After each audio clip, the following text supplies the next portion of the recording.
Guardian Angel, an Angelica Dale mystery by P.K. Armstrong. Chapter 29. Brandy got back into her car, almost dropping her plastic shopping bag. If she sat here any longer, she was going to want more than soda, cigarettes, chips, and chocolate. She watched the comings and goings of the mini-mart while getting more and more agitated. Where is he? She knew he was pretty pissed about what she had done, but Evan could never stay away from her. Besides, that cow had it coming, her and her questions. Looking down her nose at her, seething, Brandy looked at her cell phone for the 10th time in as many minutes. Where was he? Evan was supposed to meet her after he got rid of the body. He had insisted. Brandy had kissed Evan with a fierceness, as if to tell him that there was more where that came from, but she had no intention of giving Evan what he wanted. The more she sat there, the more convinced she became that Evan's usefulness had run its course, and maybe it was time for a new scene. She was tired, achy, and felt filthy, having to spend the night in the same rat-infested motel that she and Evan stayed at when they first got to town 4 years ago. She was thinking that stupid kid had worn out her welcome as well. Not that she ever welcomed her.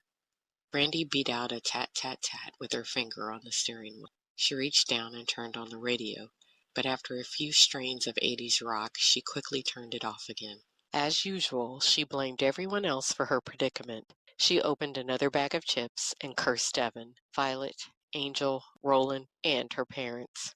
Her parents were worthless losers who never wanted anything more than what they had, and never wanted to be more than what they were, a factory worker and a florist. She hated the way her father smelled of sweat and engine oil when he came home from work, and her mother was weak. Brandy hated weakness. I will never be weak like you. I'm sorry. Why are you apologizing? Because you are unhappy. Your father and I want what's best for you. I will never go to that school, she had shouted. Sinclair Academy is a good school. You'll meet girls there and make new friends, her mother had pleaded. I don't care. I'm not going to that stuffy school. I hate you.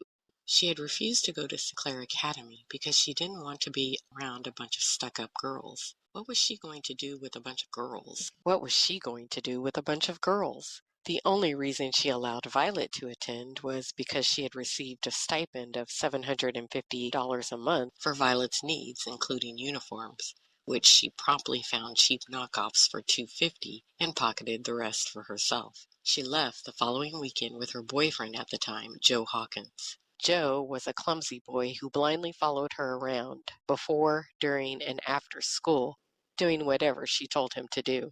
After running away, they moved to a small town 60 miles away that boasted a large car parts manufacturer where Joe thought he could get work, and he did get work. He rented a house for them and even bought Brandy a used car. But Brandy soon tired of that picturesque domestic scene. Besides, Joe smelled just like her father when he came home, and moved on with Corbin. Corbin was the typical cliché, largely built, good-looking, popular with the ladies, no job, and Brandy's first abusive relationship. After leaving Corbin and becoming embroiled in several violent relationships, Brandy decided it was better to attach herself to someone with a weaker personality, one she could control easily, usually through sex or the promise of sex. She met Evan 10 years ago when they were both working at a bar, she as a waitress and he a bartender. It didn't take long before Evan was spiking drinks for her when she found a mark. Sometimes she would tell him to go away when she found a man to be of more use to her than Evan, but Evan always hung on the sidelines until she tired of them